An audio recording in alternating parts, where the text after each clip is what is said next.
Hey, Alaska, good evening. I just came from the President's State of the Union address here in D.C.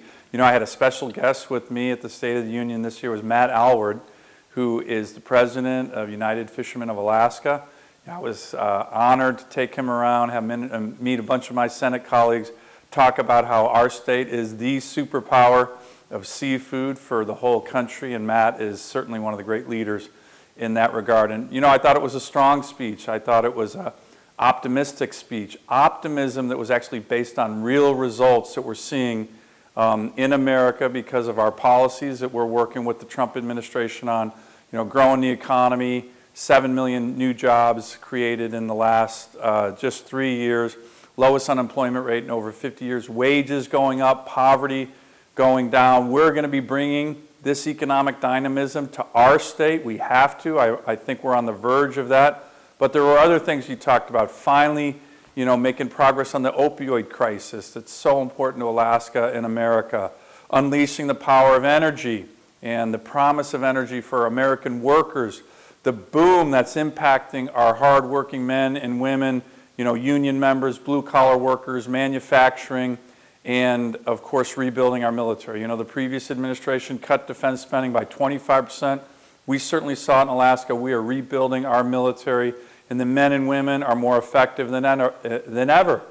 You know, in that regard, he talked about how our military has done such a great job recently taking out the terrorists like al-Baghdadi, Sullivan, who have been threatening American lives, killing Americans, and you know, those terrorists are no longer. But I will tell you, from my perspective, the thing that was most satisfying, gratifying, I think, for any American watching this speech was that the heroes that the President highlighted, the young, the old, veterans, recovering addicts, they represent the best of our country, and we saw that tonight.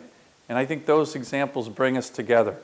The example that, you know, to be honest, I got a little teary-eyed on, so did my wife Julie, was when that heroic sergeant reunited with his wife and young kids.